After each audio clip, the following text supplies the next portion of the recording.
Malamang siguro napanood muna ang Squid Game 2 at malamang isa ka din sa naghihintay sa susunod na season. Kaya naman ang tanong dito, ano nga ba ang mangyayari sa Squid Game Season 3? Anong mga bagong laro ang ating makikita? Sa ngayon, susuriin natin kung ano ang posibleng mangyari sa susunod na season at ating rerepasuhin ang mga pahiwatig at mahahalagang detalye at ibabahagi ko ang ilang nakakaintrigang teorya sa inyo. Kaya naman kung handa ka na, simulan na natin. Natapos ang Season 2 sa isang medyo hindi tiyak na wakas, ngunit puno ng potensyal para sa hinaharap. Nabigo si Gihan sa kanyang plano na sirain ang mga laro mula sa loob at sa huli ay nahuli siya ng frontman na nagtaksil sa kanya sa pinakakritikal na sandali. Bukod dito, kinitil nila ang kaibigan niya sa harapan niya. Napakadilim ng hinaharap para kay Gihan, kaya't lumipat tayo sa unang tanong. Ano nga ba ang mangyayari kay Gihan? Pinakamalamang na sa Season 3 ay mapipilitan siyang maglaro muli ng mga bagong laro. Hindi makatuwirang kitilin siya o pauwiin. Tandaan natin na papalapit na ang huling bahagi ng laro at kailangang maghanda ng frontman para sa isang engranding palabas dahil palaging nanonood ang mga VIP sa huling mga laro. Sa ganitong konteksto, halos tiyak na mapipilitang maglaro si Gihan para magbigay ng isang kamanghamanghang palabas para sa lahat. Bukod dito, mula sa pananaw ng kwento, gusto ng mga manonood na makita si Gihan na naglalaro. Hindi makatuwirang ipakita siya na nakakulong o may katulad na sitwasyon. Walang lohika kung ipapakita siya sa Season 3 na nakakulong lamang o may katulad na sitwasyon. Anong namang mga laro ang makikita natin sa Season 3? Sa ngayon, may mga pahiwatig tayo tungkol sa 3 laro na maaaring lumabas. At hayaan nyo akong talakayin ang bawat isa sa kanila. Ang una ay ipinakita sa post-credit scene.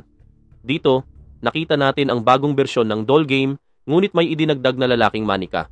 Tiyak na susundin ng larong ito ang parehong mekanismo ng orihinal na laro, ngunit mas mahirap. Siguro ang pangalawang manika na ito ang babantay at hindi mula sa harapan gaya ng orihinal na manika. At mapipigilan nito ang taktika ni Gi-hun sa Episode 3, kung saan pumila ang mga manlalaro para magtago sa likod ng isa't isa. Magandang ideya ito at may lohika. Ngunit nasabi ko na sa aking opinyon, ang mga larong ito ay hindi para kay Gi-hun. Sa halip, ipinapakita ng eksenang ito ang nakaraan. Naniniwala ako na ito ang panahong lumahok ang frontman bilang manlalaro.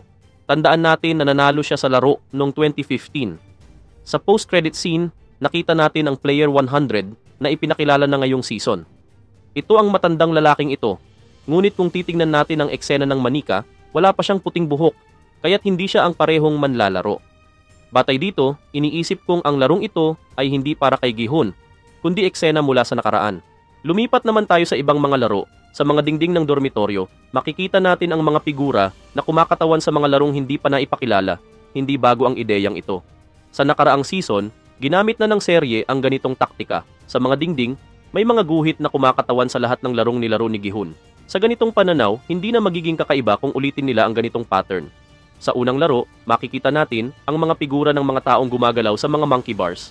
Madaling gawing isang nakamamatay na laro ito. Halimbawa, maaari tayong makakita ng kompetisyon sa bilis kung saan kailangang dumaan ng mga manlalaro sa monkey bars sa matataas na lugar. Kung may mahulog, makikitil sila at kung hindi sila makakatapos bago matapos ang oras, makikitil rin sila. Lubhang mapanganib ang larong ito, lalo na para sa mga tauhang tulad ng matandang babae o ang buntis na babae. Mayroon ding isa pang kawili-wiling laro na kinakatawan ng mga itim at puting figura at ito ay mukhang parang chessboard. Maaaring nangangahulugan ito na ang mga manlalaro ay lalahok sa isang uri ng human chess. Ang larong ito ay umiiral sa totoong buhay at simple lang ang mga patakaran. Nagbibihis ang mga manlalaro bilang mga piyesa ng chess at gumagalaw tulad ng totoong mga piyesa. Hindi ito masyadong komplikado, ngunit tiyak na babaguhin ang laro upang gawing mas nakakaaliw at nakamamatay. Isa pang posibilidad ay hindi ito chess. Maaaring kinakatawan ng mga figurang ito ang larong Glass Bridge na nakita natin noong nakaraang season, ngunit iba na ngayon. Sa Season 1, 2 daanan lamang ang maaaring daanan ng mga manlalaro. Ngunit ngayon, magkakaroon ng mas maraming opsyon habang nananatili ang mekanismo ng nababasag na salamin. Lumipat naman tayo sa isa pang tanong. Ano ang mangyayari sa frontman? Sa finale, ipinagkanulo niya ang lahat at muling pinamunuan ang mga gwardya. Gayunpaman, hindi pa alam ni Gi-hun na siya ay player number 1. Sa katunayan, nilinlang siya ng frontman sa paniniwalang kitil na ito. Alalahanin natin na sa huling eksena, nagpaalam ang frontman kay Gi-hun at binaril ang isa pang manlalaro. Dahil dito, naniwala si Gi-hun na wala na ang frontman. Magsisimula si Gi-hun ng Season 3 ng mag-isa, ngunit sa grand finale, tiyak na matutuklasan niya ang pagtataksil ni number 1 at kukwestiyonin ito kung bakit siya niloko. Sigurado akong, sa kabila ng lahat, haharapin ni Gi-hun ang frontman sa isang huling laro. Nangyari na ito noon. Natalo ni Gi-hun ang matandang si Il-nam sa isang huling laro bago ito namatay. Ganito rin ang nangyari sa recruiter sa bagong season. Ang isa pang kawili-wiling tauhan ay si 246. Sa pagtatapos ng season, tila nakitil siya, ngunit malinaw na buhay pa rin siya. Ang gwardiya na bumaril sa kanya ay may suot na maskara na may hugis triangulo, katulad ng North Korean girl na nakita natin kanina.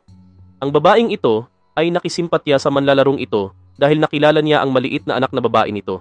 Bukod pa rito, ang babaeng ito ay sangkot sa isang kwento tungkol sa trafficking ng organs. Malamang, gagamitin ng serye ang detalyeng ito upang mailigtas si 246. Malaki ang posibilidad na sinadyang pinsalaan lamang siya ng babae upang dalhin ang lalaki para tanggalan ng organs, ngunit ililigtas niya ito roon. Natapos ang Season 2 sa pagbubunyag na ang kapitan ng barko ay isang taksil at niloloko siya sa buong oras. Malamang sa Season 3, matutuklasan ng pulis ang pagtataksil at pipilitin ang kapitan na dalhin siya sa isla. Sa ganitong paraan, tuluyang magkakaharap ang pulis at ang kanyang kapatid na si frontman ng harapan. Dito, pareho nilang haharapin ang kanilang mga nakaraan at trauma. Inihayag ng season na ang pulis ay ampon na kapatid ng frontman at may galit sa pagitan nila. Ayon sa kanilang ina, ibinigay ng frontman ang kanyang kidney sa pulis noong nagkaroon ito ng problema sa kalusugan. Sa kasamaang palad, nangailangan din ng kidney ang frontman para mailigtas ang kanyang asawang may sakit, ngunit wala siyang magawa. Dahil dito, nagkaroon ng galit ang frontman sa kanyang kapatid. Gayunpaman, sa kabila ng lahat, mahal pa rin ng frontman ang kanyang kapatid. Alalahanin natin na sa finale ng Season 1, binaril ng frontman ang pulis sa balikat upang iligtas ito. Kung gusto niya talagang kitilin ito, sa ulo sana siya umatake. Ibig sabihin, may pag-asa pa silang magkasundo. Ngayon, pag-usapan natin ang isang kawili-wiling teorya. Magsasakripisyo si Gi-hun para sa buntis na babae. Maraming mga komento tungkol sa teoryang ito, at para sa akin, may katuturan ito. Ayon sa teorya, makikitil si Gi-hun sa season na ito upang protektahan si player 222 na buntis. Ang ebidensya ay makikita sa eksenang ito mula sa carousel game. Sa eksena, sinabi ng isang babae kay Gi-hun ang ganito, "Sa kung anong dahilan, ang buhay mo ay mas mahaba kaysa sa itinakda ng tadhana at dinala ka sa lugar na ito para sa isang dahilan." Kung papansinin natin, mapapansin na sa eksenang ito, tiningnan ng babae si Gi-hun at pagkatapos ay ang buntis na babae. Malinaw ang mensahe, magkakaroon ng koneksyon si Gi-hun sa babaeng ito. Malaki ang posibilidad na kailangan niya itong protektahan sa isang bahagi ng kwento. Higit pa rito, maaaring may mahalagang papel ang buntis na babae sa ibang dahilan. Alalahanin natin na ang asawa ng frontman ay nakitil habang buntis. Ang pagkawala na ito ang nagdulot ng matinding sakit sa frontman at naging dahilan ng kanyang pagiging masama. Sa katunayan, sa ilang mga eksena, makikita ang frontman na nakatingin sa buntis na babae dahil pinapaalala nito sa kanya ang kanyang yumaong asawa. Naniniwala akong magiging mahalaga ang babaeng ito upang magdikit-dikit ang mga kwento ng mga tauhan. Ngayon, lumipat tayo sa huling tanong. Ano ang magiging grand finale ng serye? Sigurado akong magtatapos ang lahat sa isang huling laro at ito ay ang Squid Game. Alam mo na ang ibig kong sabihin, ang larong nilaro ni Gi-hun laban kay Sang-woo sa finale ng Season 1. Ang larong ito ang nagdadala ng pangalan ng serye, kaya't lohikal na kailangan itong lumitaw muli. At sino ang maglalaro? Sa tingin ko, si Gi-hun ay maglalaro laban sa frontman. Walang ibang tauhan na maaaring pumalit sa posisyong ito. Noong nakaraang season, hinarap ni Gi-hun si Sang-woo. Nakakabighani ng finale na iyon. Ngunit sa bagong season na ito, wala nang karibal si Gi-hun na may ganoong antas. Ang kaibigan naman ni Thanos ay hindi mukhang malaking kontrabida para sa season. May iba pang masasamang manlalaro tulad ng matandang lalaki, ngunit wala siyang laban kay Gi-hun sa isang harapan. Kakailanganin ni Gi-hun ng isang mahusay na karibal para sa finale at ang tanging tugma ay ang frontman. Gayunpaman, ang problema ay masyadong malakas ang frontman. Makikita natin sa ilang eksena na ibang klase ang antas niya at kayang kumitil ng tao ng napakadali. Hindi kakayanin ni Gi-hun na labanan siya mag-isa.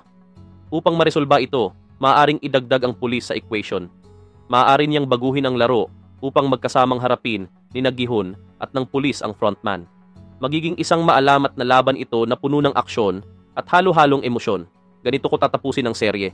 Ngunit syempre, ito'y isa lamang sa aming teorya. Ngayon, kung nagustuhan mo ang video, malaking tulong ang pag-iwan ng like. Huwag din kalimutang mag-subscribe upang makakita pa ng mga ganitong video.